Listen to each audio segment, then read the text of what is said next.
মেয়ে মানুষের জীবন বাপের বাড়ি থেকে শ্বশুর বাড়ি পর্যন্তই থেমে যায়, নিজের বলতে তো কোনো বাড়িই নেই।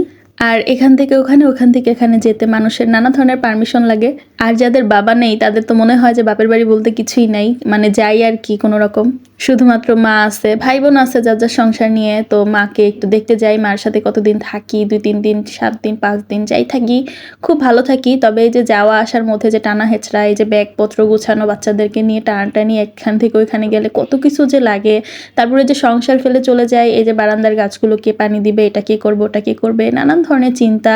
এদিকে তারা কিভাবে কি খাবে, এইসব চিন্তা করতে করতে জীবনটা আসলে কেমন জানি হয়ে যায়। মানে বাসায় যেতে হলে মনে হয় যে সব কিছু করে দিয়ে যেতে পারতাম এক সপ্তাহের কাজ, তাহলে মনে হয় একটু নিশ্চিন্ত থাকতাম। তার মধ্যে আবার আরেক প্যারা হচ্ছে, এখন পেজে তো রেগুলার অ্যাক্টিভ থাকতে হবে, যদি একটু নড়চড় হয়ে যায়, দেখা যায় রিচ টিচ ডাউন হয়ে অবস্থা খারাপ হয়ে যাবে। এমনি তো সবার অবস্থা খারাপ, তার মধ্যে আবার কে চায় যে শখের পেজটা একটুখানি নড়বড় হয়ে যাক। মেইন সমস্যা হচ্ছে ওখানে ওয়াইফাই নাই, তো ওখানে আমার নেট কিনে কিনে সারাক্ষণ অ্যাক্টিভ থাকতে হবে। মানে কেমনি কি করবো আসলে বুঝে পাচ্ছি না। যাই হোক, এই যে সকালবেলা থেকে শুরু হয়েছে, আমি পারি না সবকিছু করে করে দিয়ে যাই, যেখানে যে সব খামতি আছে আমি সবকিছু পূরণ করে দিয়ে যাওয়ার চেষ্টা করি। তারপরে দেখা যায় চিন্তা একটু লাগেই। তো সকালবেলা উঠে তাড়াতাড়ি করে নাস্তা টাস্তা বানিয়ে, মানে চাপটি বানিয়েছিলাম গোলা রুটি দিয়ে, যাতে করে একটু তাড়াতাড়ি হয়ে যায়। চালু চালু করে রান্না করে নিচ্ছি। আর রান্না করাটা তো আসলেই খুব টাফ, মানে যদি তাড়াতাড়ি করতে চান তাহলে কেন যেন দেরি হয়ে যায়। তো আজকে হচ্ছে অনেক দেরি হয়ে গিয়েছে। তো আমি হচ্ছে 1টার মধ্যে দুপুর রান্নাবান্না শেষ করে কমপ্লিট করে গায়ে গোসল করে নামাজ পড়ে তারপর খাওয়া দাওয়া করি বাচ্চাদেরকে নিয়ে। আর আজকে হচ্ছে একদম 2টা বাজে এখন আমি রান্না করতেছি, কারণ বাজার আনছে দেরি করে। তো একটা লাউ নিয়ে আসছে, আর লাউ আনলে যেই ঝামেলা, লাউ কাটো, লাউ বাছো, মানে যে পিচি টিচি বাছো।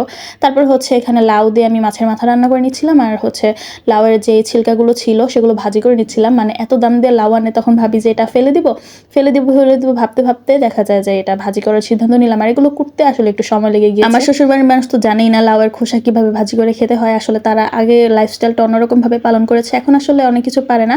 তো যাই হোক, এখানে আমি হচ্ছে সুন্দর করে ভাজি করছিলাম, সাথে একটু লাউ কুচি কুচি করে কেটে দিয়েছিলাম। আর মরিচ পেঁয়াজ দিয়ে যে বাগার দেওয়ার পরে কিন্তু লাউ ভাজিটা অনেক বেশি মজা লেগেছে। এটা আমার কথা না, আমার বাসার হাজবেন্ডের আর সবার কথা। তো সবাই বলছে যে অনেক মজা হয়েছে, তখন একটু ভালো লাগছে, না কষ্ট করছি তাও কাজে দিয়েছে।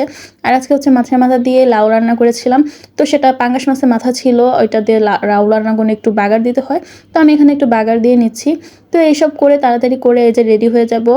ব্যাগপত্র সকালবেলায় গুছিয়ে নিয়েছি, যাতে করে আমি যখন যাব তখন যাতে অনেক কিছু ভুলে না যাই, কারণ ভুলে যাওয়ার একটা ব্যাপার আছে, তাড়াহুড়া করে তখন ভুলে গেলে দেখা যায় যে বাসায় গেলে আমার কষ্ট করতে হয়। বিশেষ করে বাচ্চাদের কাপড় চোপড়টাই মেন, মানে 2 বাচ্চার কাপড় চোপড় কখন কি লাগবে। আর আমি হচ্ছে নারায়ণগঞ্জ গেলে একটু ঘোরাঘুরি বেশি করি, বাহির টাহিরে যাই, তো আমার হচ্ছে বিভিন্ন ধরনের আউটফিটের দরকার হয়।